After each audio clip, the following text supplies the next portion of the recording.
All right. Well, good afternoon, officially, everyone. Thank you for joining us today for our Lunch and Learn DataBytes session.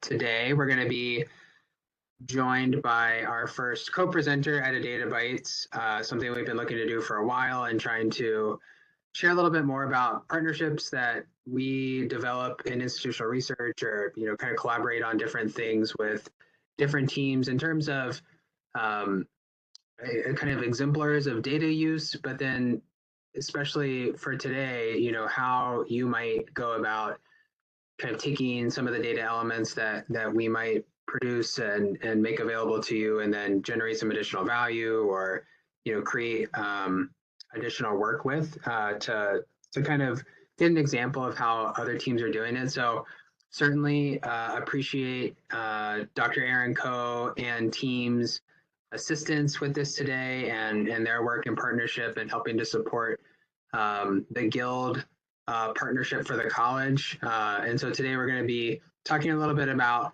the partnership overall, some of the work that we do in supporting the data work within that kind of scope, and then a little bit about facts and figures that you might be interested in knowing about Guild and the partnership and the dynamics of everything. So without further ado, I will share my screen and we can kind of jump into it. So I spoiled this already, but a little bit of partnership background and overview for you all, especially for those of you who might be newer to the college. I know we have a couple of new faces on the call with us today. Thank you for taking the time to be here. And certainly for anyone who might not be as intimately familiar with Guild as Aaron and team are.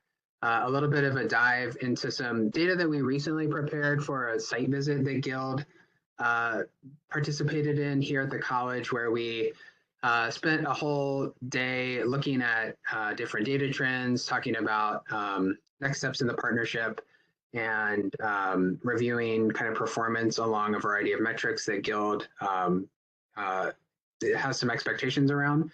As I mentioned, inviting Aaron and his team to share a little bit about how they then work with some of the data products that my team produces in terms of managing the actual partnership and producing some additional assets and products that are then released out to other groups around the college. And then as always, time for a Q&A, whether it's related to Guild or, general data work and practices that we might be able to help to dive into together. So I'm going to hand it over to Aaron for a little bit here, and he's going to walk us through some of the background on the Guild partnership and bring us up to speed of where we're at today. Thanks, Zach. Appreciate you inviting me and my team to be here to share a little bit about the Guild partnership and what we do there. And I think even more importantly, the way we're able to leverage the skills and dynamics of your team and the data that you all can provide to try to improve our outcomes, because that's ultimately what it's all about, is improving student performance and outcomes and goal attainment.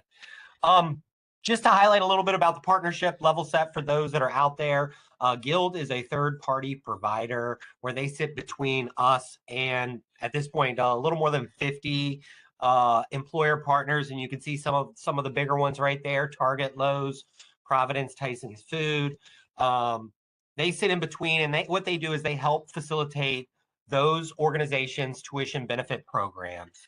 The federal government allows corporations to write off up to $5,250 per year on educational investment in their employees. That leads to programs like this, where what Guild does is they create a special catalog, a curated catalog for each employer.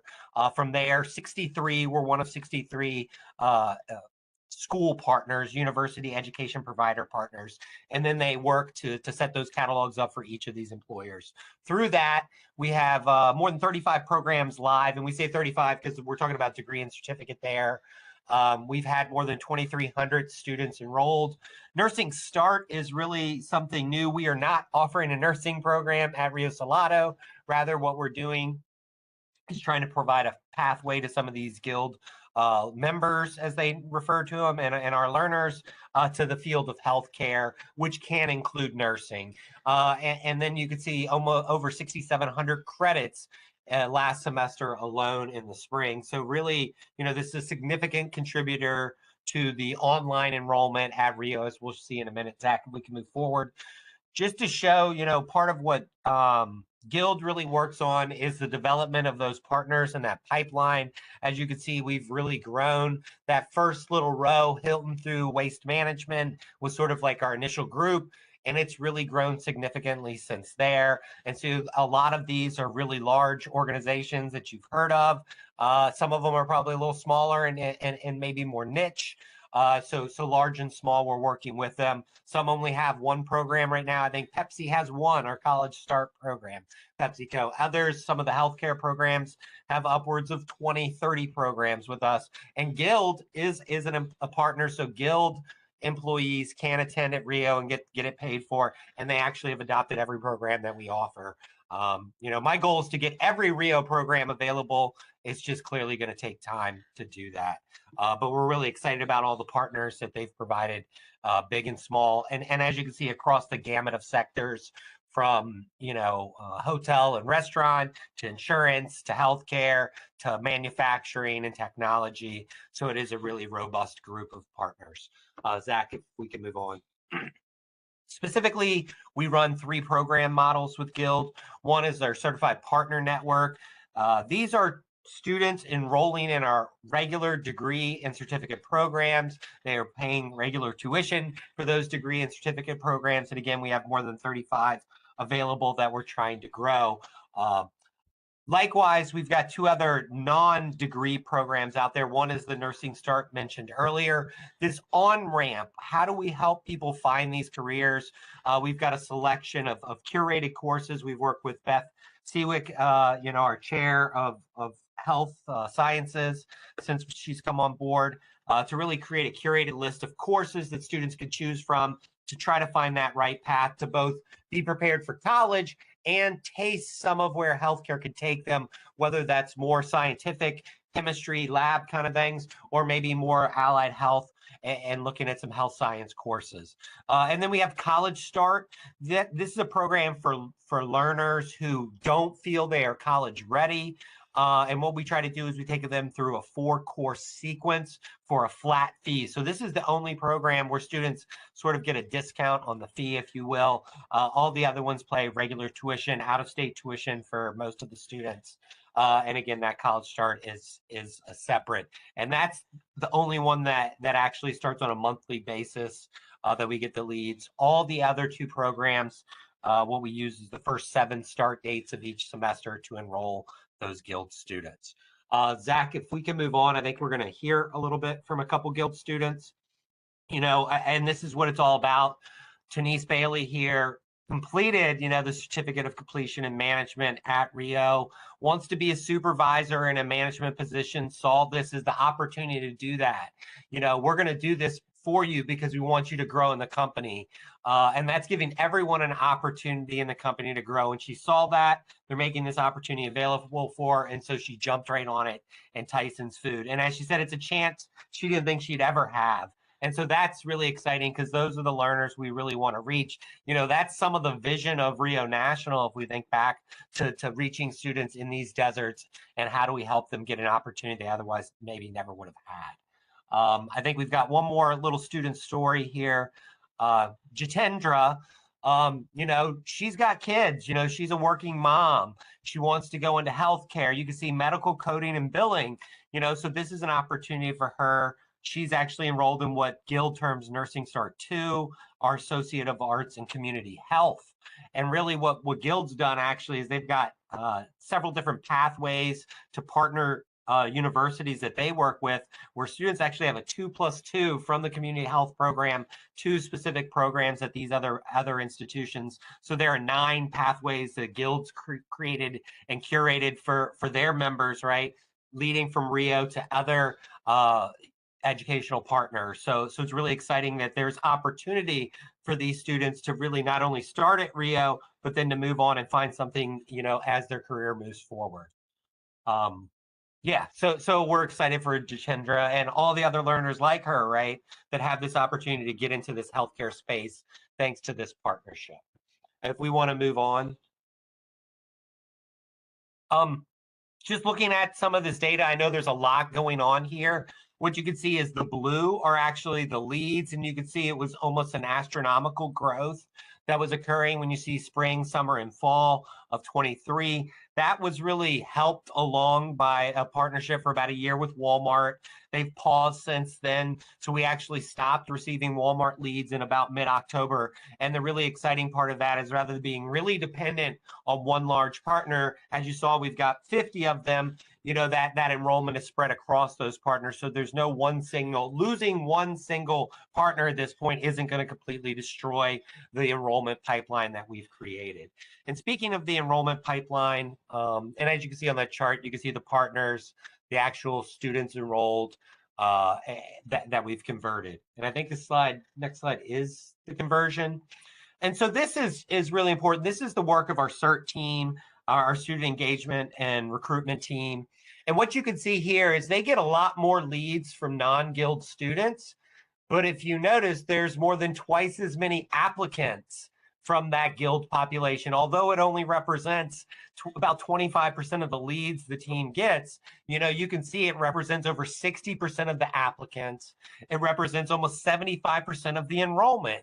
And if you take this down and you kind of look through it, you can see we're taking leads and closing them, getting them enrolled at over a 27, almost 28% clip for CERT with guild leads. So these are paid for students that are actually converting versus our, you know, regular leads we're getting online, random pop-up leads, those kind of things, converting at 2.4%.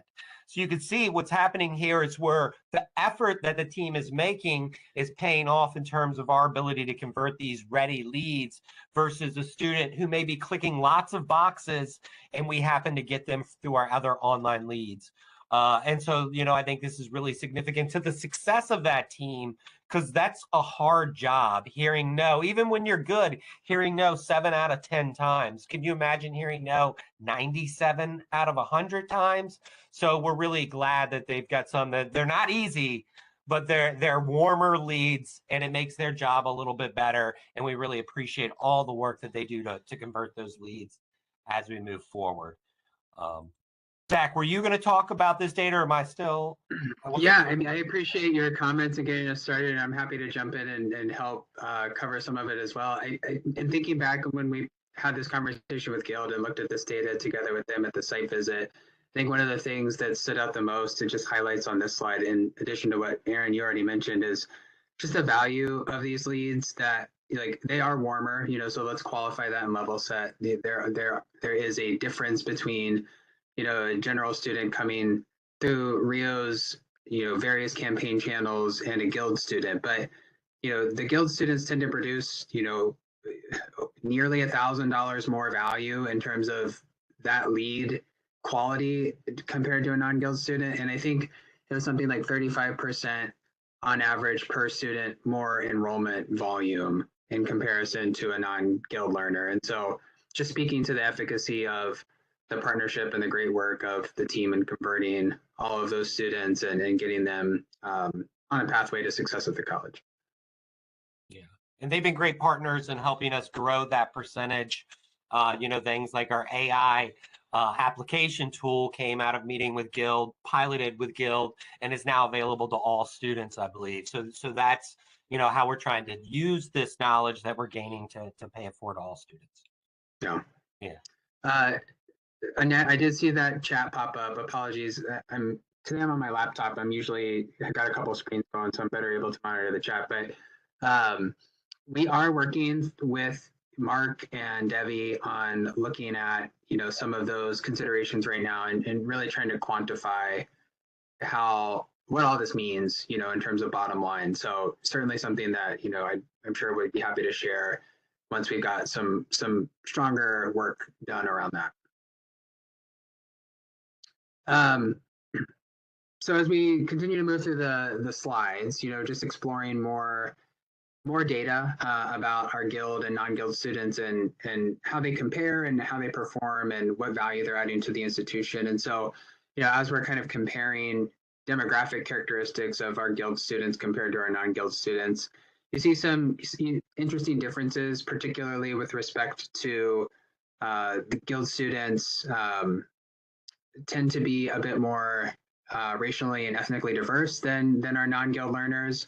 Many of our Guild students are coming, as you might expect, considering the profile, from first generation college backgrounds. They are slightly older than our typical student demographic, looking at students who are already employed in industry, who are looking to advance their careers. This is a very much an adult learner and an atypical student population that we've typically seen at the institution previously, because we're sourcing students from all over the country. And so, with that brings a difference in kind of the students' characteristics and their level of knowledge and aptitude as they're entering in. And so I know that's something that Aaron and team are helping to support and investigate different ways in which, we can provide services and support structures for students.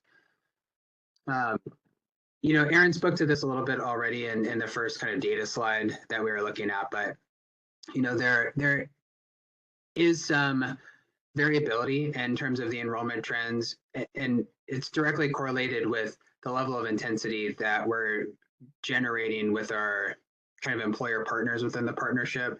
As employer partners scale program availability to their students, or unfortunately when programs are made unavailable to students, we see that contraction.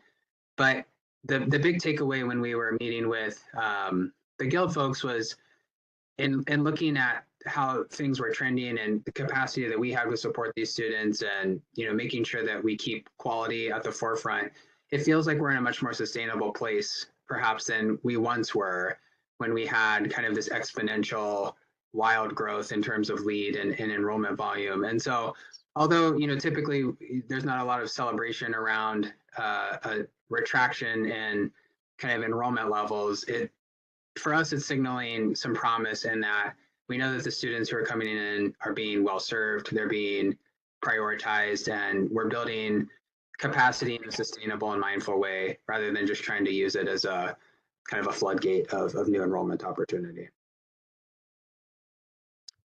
So as we looked at different factors in terms of how students were impacting RIO's kind of ecosystem in terms of enrollment, Guild has been a big windfall for the institution, especially over the last couple of years. For those of you who have been at the college for some time, you'll likely recall that, for about the decade leading up to the beginning of the COVID-19 pandemic, the college, alongside the other institutions within Maricopa and others nationally, had experienced significant enrollment decline, kind of following the Great Recession and some of the disruptions to the workforce that occurred during that time.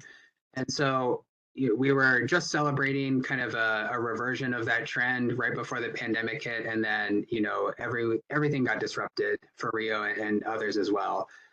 And so as we've been kind of mounting our recovery efforts, Guild, alongside our dual enrollment population, has really been the driving force behind much of the recovery that we've seen over the last couple of years. This hasn't been published yet, but later this week, I believe there'll be some data coming out from the district office that highlights the college, and we speak about a 35% growth in online enrollment over the last couple of years. And while that's not all Guild, Guild has certainly been a large driving factor in that growth, and it's certainly something to celebrate, as I see Annette is doing, because it's an area of opportunity that has existed at the college for quite some time, and generating more opportunity and enrollment volume. And so I'm a bit remiss because I'm missing my speaker notes that are on the bottom of the slide that I can't see right now in presentation mode, but I think it's something like Guild had generated a 8 percentage point enrollment growth over the last couple of years, and in terms of their share of the online footprint of the college. And so, certainly as we work in our retention efforts with these students and promote more long-term momentum among this population, we just expect that to continue to climb and continue to be a strong source of enrollment for the college. Yes. All right, sorry, I've got too many WebEx controls. I need to get them out of my way so I can see these slides a little bit better. So just continuing to explore this kind of overall enrollment impact that we're looking in. So, I mentioned a bit that as kind of our student population has shifted over the last 10 to 12 years, there's certainly been more and more specialized student populations that are contributing to a heavier lift in terms of our enrollment. So we've seen a lot more growth among areas like dual enrollment, for instance, over the last half a decade than we've seen in the online space.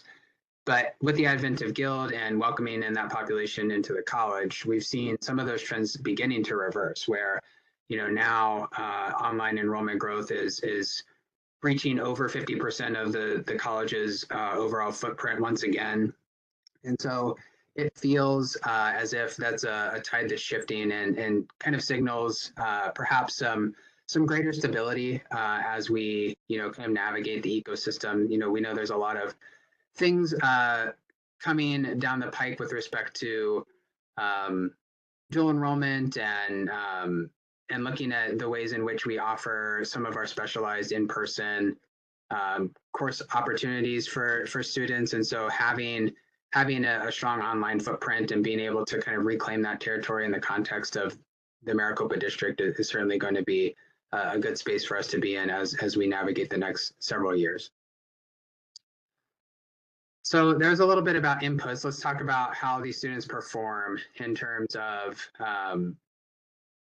comparisons to the general student population. So we're looking here at a chart that helps us to kind of quantify the levels of success within a course. And the darker blue bars represent the percentage of students who were retained in a course, meaning the percentage of students who began the course but didn't drop or withdraw prior to the end. They received a grade, whether or not it was passing.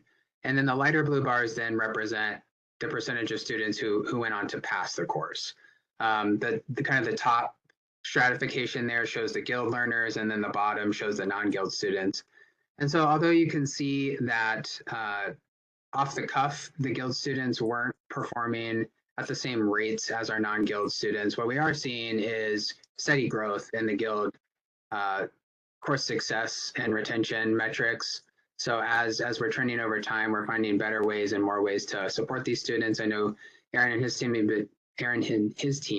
have been hard at work and busy working alongside faculty and other support structures within the college to add things like indicators and relearn so that instructors know when they're interacting with a Guild student. We do a lot to flag these students in various reports and things so that we can make sure that resources are applied appropriately to this population, because we know that there's a lot of considerations with the partnership that we want to keep in mind as we're supporting these students through their journey. We talked a little bit earlier, and Aaron gave us a rundown of the different program models that Guild offers, and so this is a very similar kind of data layout, but rather than comparing Guild to non-Guild, here we're looking at the variations between the different Guild partnership types.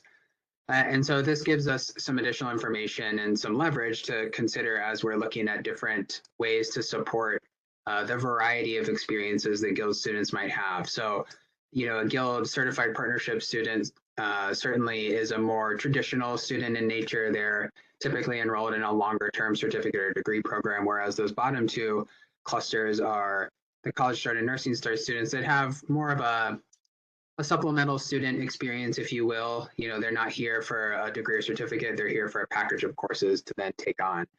And so, this data is very much early. We don't have a ton of trended data yet to go off of, but again, we're seeing movement in the right direction, especially as we see some improvement among the college start population, which is one of those groups that are coming to us with the least amount of academic readiness in comparison to the other Guild groups.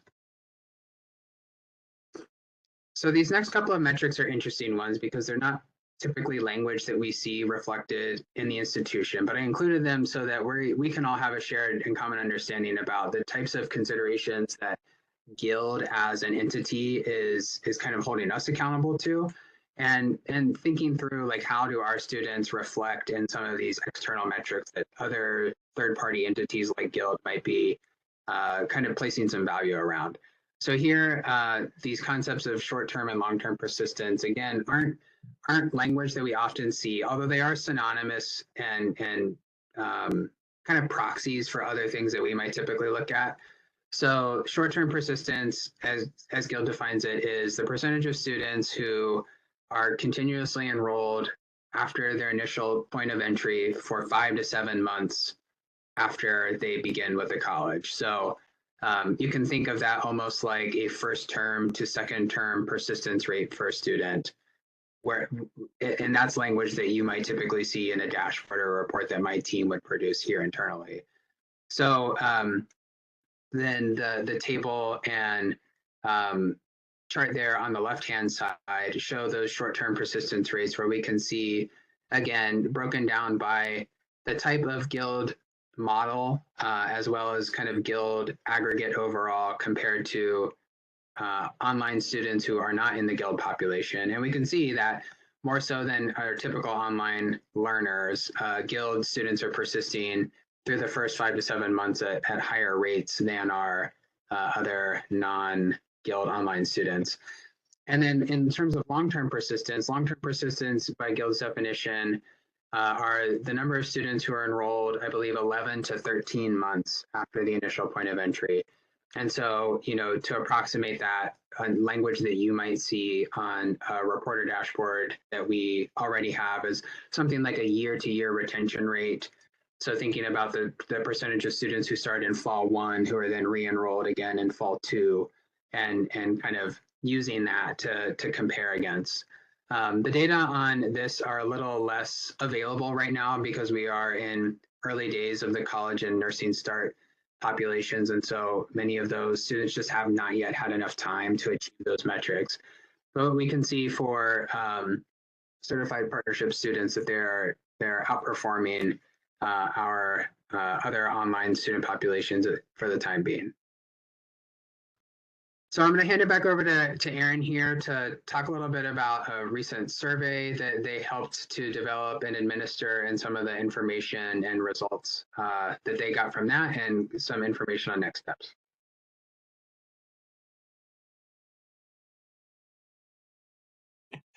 Thanks, Zach. Appreciate the sharing. Got to unmute there. Yeah, we sent a survey out to working with Cheyenne Harden and the IR team, developed a survey and sent it out to about 2,000 of our Rio Guild students. We received responses from 87, which isn't a huge amount, but that's 87 more students than we had heard from prior to the survey.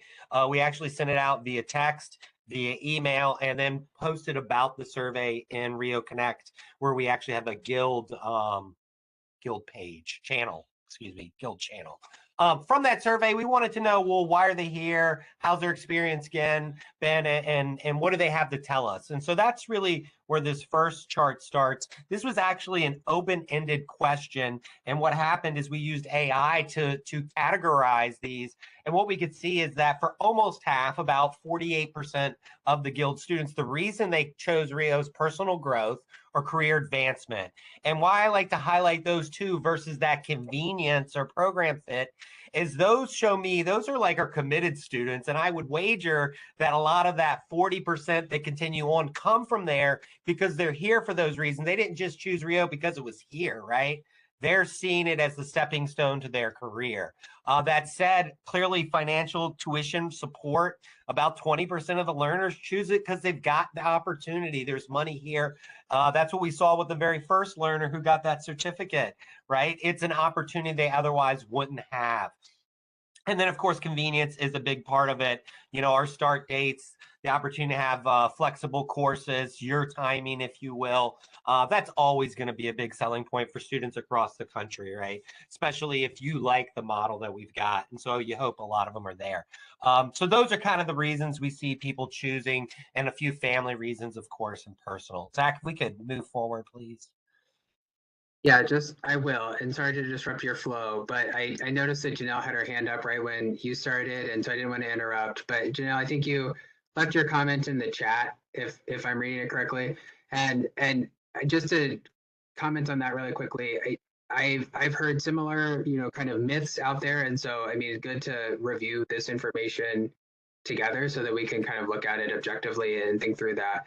And what we are seeing is not less necessarily, like not less momentum on the part of the students, but the students definitely are taking the opportunity to make available all the accessible offerings that the college has. And so, they're not scared to get in there and self-enroll and play around with their scheduling needs. And so those are the opportunities I think we have ahead of us, is to help them, plan academically how they're going to navigate the next, few semesters of their journey. All right, Aaron, back to you. Great point, Zach. And although it's not in this survey, we actually asked students, how would they like to be scheduled? Do they want to self-enroll? Do they want help? Or do they just want us to simply do it for them? And about half said, I'd like to self-enroll and do it myself. And then about 40% said, I'd like to do it with some help. And 8 to 10% said, hey, just do it for me. So as Zach's mentioning, some of these students need that extra hand-holding and care. And some of them are ready to just move on themselves. So we really got to try to meet them where they are. So what we wanted to do with these questions is there's two sets of these surveys around their satisfaction, to really try to gauge in general, what it is that they experience. The application process, as you could see, only about 6% were dissatisfied. And I think that's a way to think about it. The one on the far right, how big is that? And you can see more than 80, almost 90% were at least somewhat satisfied with their application. Their course enrollment, a little bit lower, a little bit more somewhat in there. And as you can see, as things start to become more manual, more self, there are, again, some students that want that extra help. Support available, I think that's encouraging to me, that 83%. Well, that means they probably know we have support, right? And we ask them that, right? The advising support, like they know what's going on. So you can see they know there's support, they know there's advising, and they appreciate the fact that it's there. These last two are kind of academic ones, the amount of work needed. I think it can be shocking, especially if you haven't been to school in a long time. Many of these people have been out of school for decades or more, but still about almost 70% there, about 75%. We're still satisfied with that. And then the classroom experience was a little lower, but I take us back to the right, and less than 10% were dissatisfied with the classroom experience. That means 90%, yeah, whatever, or we're satisfied, right, with the experience. So I think that's important. So it's not like they're telling us they didn't enjoy what was happening in the classroom. I think that's correlated, right, with how much work is there. How easy was this for me versus, what my expectations were. Zach, if we can move on one more. And then in this slide, we sort of asked similar questions, like in how well they agreed with these things. The application process was easy. And as you can see, again, upwards of 85% said, yeah, it was agreed or strongly agreed it was easy. It's easy to enroll in courses, again, close to right about 81%. It's easy. It's even easier to know where to get support. And I think that's important. These students, again, know where to find support and get that. They can see connection between their courses and their work, right? We're working with employees, trying to upskill, trying to move ahead in their careers. If they can see that connection, it increases the chances, right? We're going to keep that student here because they see the value that our program is bringing to their career. Help me advance in their career. That's the highest one, right? So again, that value of what Rio can bring, these students see it, at least the ones that responded, right? And we need to drive on that point. The amount of work to complete my class, a little bit lower, right? Again, not everyone wants to work real hard. How prepared were they? And I think you can see there's a little alignment there. That 77% that felt they were prepared probably had a realistic expectation of the amount of work needed. And then they plan to continue. We've got 40% on that short-term persistence, but yet the data we've got here shows us that 80%, right, want to continue, agreed or strongly agreed. So we've got to take advantage of this and make sure we're grabbing those students and keeping them enrolled term to term, which again is the fall to fall re-enrollment of our degree-seeking students is a measure upon which HLC will look at. So we've got a ready-made population to build on that with. So thanks, Zach. If we can move to the next slide. So that was what we heard from the students. We wanted to hear from them. Just wanted to share that information along with this other information about the Guild partnership to lay some context about what we're doing from a data perspective. And the first thing I could say, and I'll always say, and if I don't, someone should punch me, but thank you to Zach. Thank you to his team, the amount of time, energy, and effort that they put in for all of us to get us the data that matters. It's commendable, and thank you, sir, because we wouldn't be where we are without you. So what we've done in working with Zach is, you know, part of it is working with the partner. As Zach mentioned, they have these outcomes and expectations: short-term persistence, long-term persistence, passing rates, conversion rates. So we're looking at all that to identify what are these key metrics, so then we can get data to help us drive those metrics. So if we think about 4DX, again, that short-term persistence, long-term persistence, conversion or course starts, those are our WIGs, right? Those are the big numbers we want to move. So then how do we use the data term to term, week to week to help do that? We did that by working with IR to develop a set of reports. They are amazing. I think we've got about 17 of them right now. Not everyone needs that many, but we report on a lot of different things. And some of them Zach uses, some of them we use, so they're used for different things. And then we take that data, right? Most importantly is we prepare it, we share it, we review it, and discuss it. And that's where, like, our work with Karen Doherty, who's both the Rio Faculty Senate president and happens to be the Guild partner for the faculty, or Guild faculty representative. We really work through her and with her, with all of our faculty and other folks, to look at the data to figure out what can we do to turn it into information, to turn it into insight, and turn it into opportunity. So hopefully these couple slides will show you some ways that we're doing that right now, going through this process and making that happen with these teams. So Zach, if we can move forward. Hopefully everyone has a page like this or has visited a page like this. This is our internal dashboards where we can go in and, again, pull this data to really look at what's happening with our students and move forward. And if you don't have dashboards, please speak with Zach and his team so you can get the data that you need. If we could go to the next slide, please. Now, I mentioned that we share the data. This is just a little snapshot of some of the data that we share on a weekly basis with our faculty. And so you can see in the upper left corner, those are start dates. That is one single course, and we're looking at all the different start dates for that course, because faculty need to staff their courses appropriately, right? So if they know there's going to be a bunch of students, and actually this is our full population, so it's not one course, it's all the students, but we could break it down by course. If you know a bunch of students are starting in a certain week, well, you can make sure you're staffed appropriately for that. So we try to provide the current semester and the future semester information to faculty to do that. We look at course grades. That's the upper right-hand corner there. So there's 6 of our most frequently attended courses, if you will, FYE, right?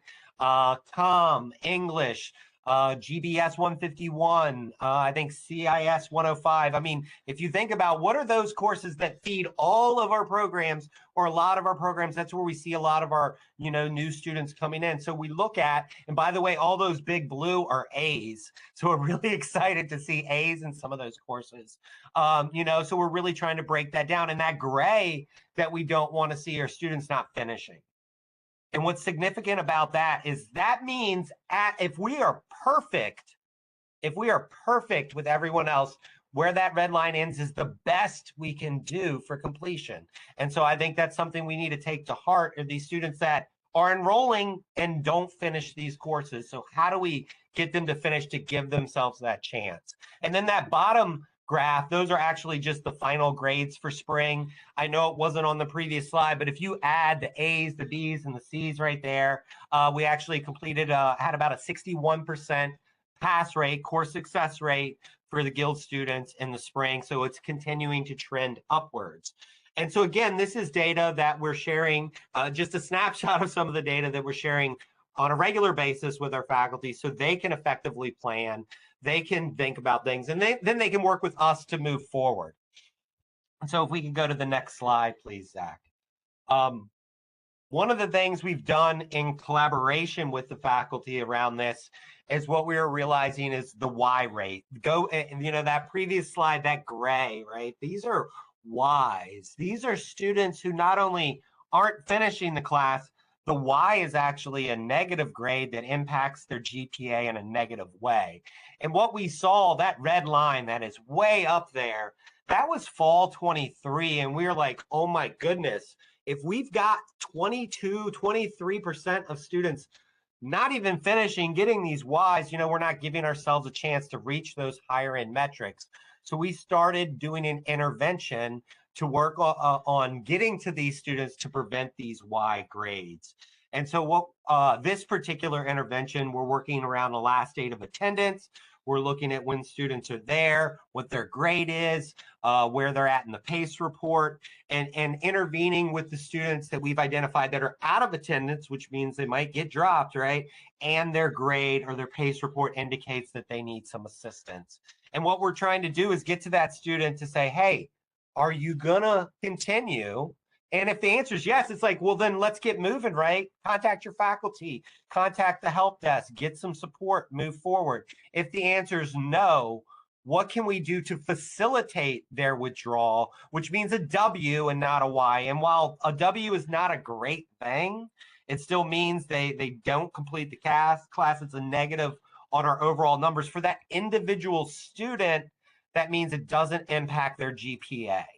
And that becomes significant because if their GPA falls below a certain point, their employer will no longer pay for them to attend. And so if we can avoid that, we want to try. And what you can see on this chart, the latest semester was our spring, the purple, that's the lowest. And so we went from 22.94 in the fall to 18.98 in the spring. And actually, I think it finished 19.07. This is about 2 weeks old, but we still dropped it almost 4 points, which was just fantastic. And we feel really good about that. And our collaboration, again, to make that happen. If we could go to the next slide.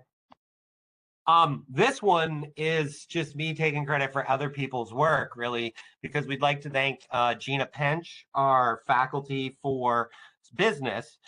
She was looking at what Guild's providing for GBS 151 is enough volume of students for her really to look at the course and what's happening. So what she did is she saw students weren't succeeding, right? You could see that fall, 38% pass rate. Then she went to the DAD report. And if you guys don't know the DAD report, it's basically a report through IR again that allows faculty to look at every assignment in the course to try to find which assignments, if the one exists, that are pulling these students down.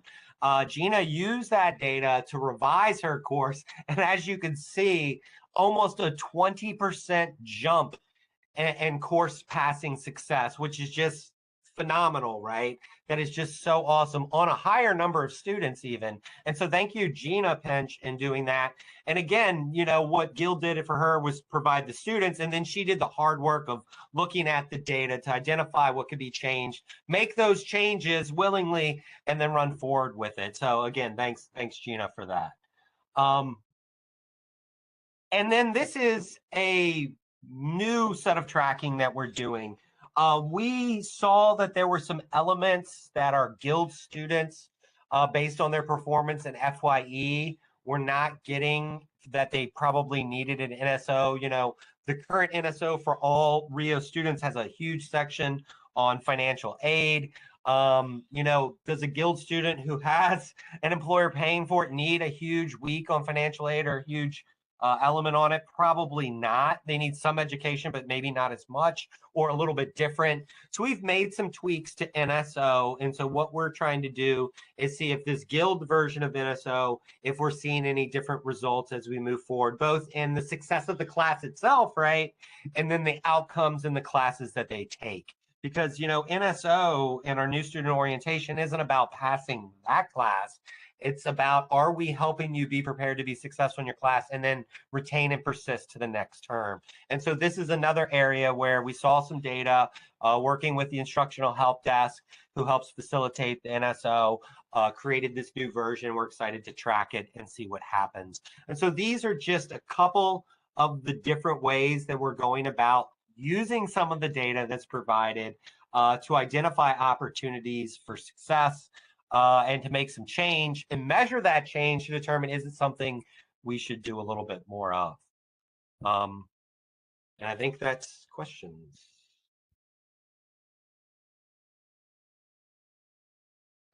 Well, I'll just jump in to say thank you, Aaron, for all of that insight and background on all the great work that you all are doing.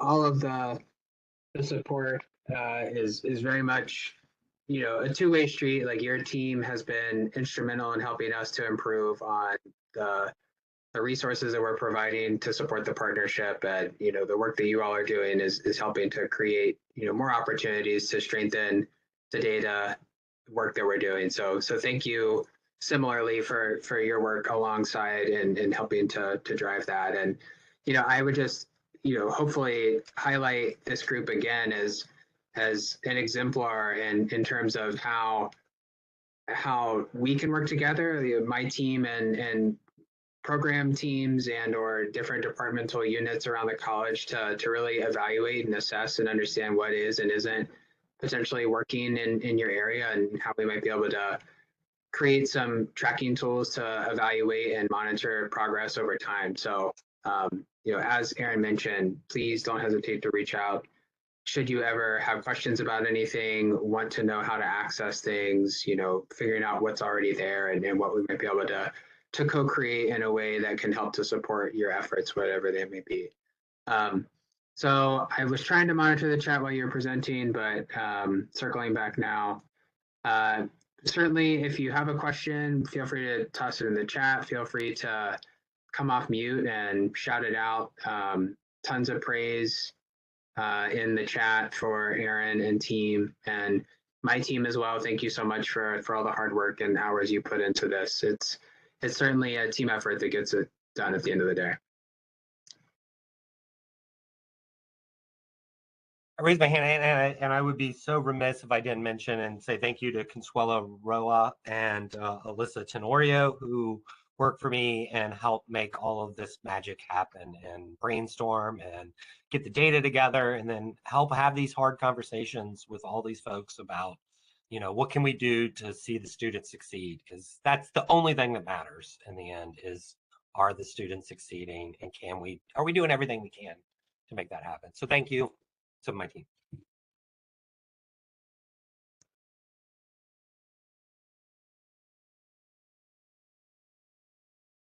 All right, well, that certainly kind of brings us to the end. Yeah, Josh, go for it. Yeah, Zach and Aaron, thank you both very much for the presentation today and all the continued great work on the Guild partnership. So I was really astounded to see that, excuse me, that the demographics of a lot of the Guild students is more ethnically diverse, even a bit older. And being in the addictions and substance use program here, those demographics, holy cow, it's almost a mirror of a lot of our students. So with that in mind, I'm wondering, is this data able to be leveraged to take an even deeper dive to understand specific companies have X number of students, and then be able to have kind of a more of a proactive conversation with those companies along the line of, hey, we noticed that you've got some good enrollments in our programs within your companies. Can we, with Guild as an assist, of course, continue to have a constructive dialogue to try and drive even more enrollment through this unique partnership? I can certainly respond to the data part of that question, which is that yes, I mean, we do a lot of work on the back end because Guild does not provide us with an opportunity to integrate our data systems. We do a lot of work to replicate some of the metadata on the back end so that we have access to their employer information and some of those extra details that might not be available in our student information systems. And so the answer is yes, but I'll let Aaron speak to the ways in which we might be able to engage employers. Guild is certainly, and I think you mentioned this, Josh, an intermediary and all of that. And so, they certainly help to facilitate and coordinate a lot of those discussions, but Aaron might be able to share more information on specific examples. Yeah, Guild was certainly the intermediary in any of those. They ask that, they do the outreach. Now, of course, if any of those companies already work with us or outreach, we can meet with them directly. For example, JP Morgan Chase, last year reached out. They're local, they're in Tempe, they got a bunch of employees, Mercedes. Benjamin and I went over there and met with some of their employees and presented to them live in a room and virtually about the Rio offerings vis-a-vis Guild. Right now, those opportunities aren't numerous. What we are able to do is kind of get insight into their pipeline in terms of program growth, program direction. And we know, for example, a lot of the new employer partners coming on are going to be in healthcare. A lot of the program offerings that they're looking for are in STEM or healthcare areas. So we've got that insight to be able to see what can we do to align our programs or fit our programs, or adopt a program that maybe is offered at Gateway or something like that to meet the needs that they've got there. So that's really where we try to leverage that connection that they're providing with the employer partners. And I think, we've got our own employer partners we work with is Rio, JBS, for example.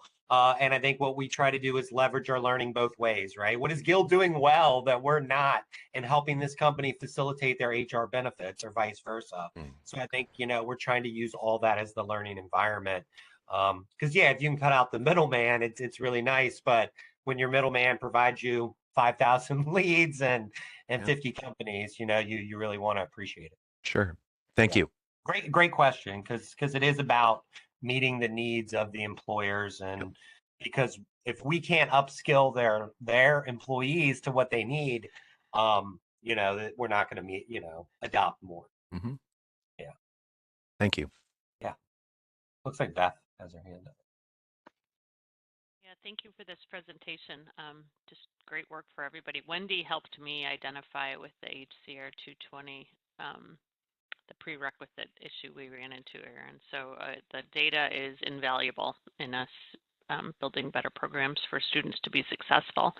But a quick question with Guild, like they are that middleman working with that HR benefit. Are there other Guild type companies out there?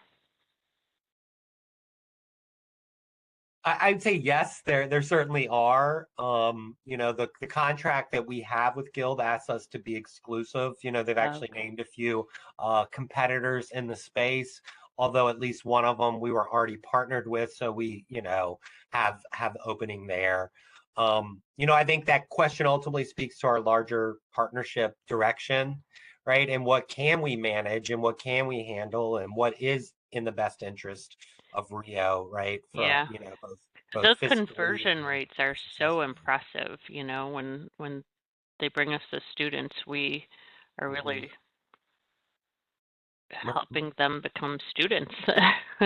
Mercedes team does an excellent job, and they've been working a long time to really develop that process. And thanks to like Simon and his team and how they've responded by updating the language that we might use with students, and again doing things like the AI onboarding assist for that application.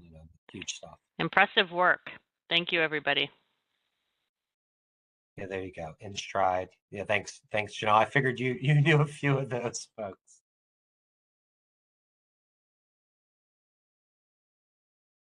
Well, 1,000 thanks again for Aaron and his team, for all of you for being here and attending and being so engaged today. It was really a great first foray into co-presenting on some of our Lunch and Learn sessions with partners around the college. So if you would like to help us in a future endeavor, please do not hesitate to reach out. We'd love to get you kind of queued up on the schedule, and certainly be on the lookout for our newsletter that we'll publish in the summer that'll have a calendar of upcoming events, and you can always get the details on the college calendar. So thanks again, everyone. I hope you have a great rest of your day, and you have a great week next week, and enjoy the Independence Day holiday, and we'll see you all soon. Bye. Thank you. Bye.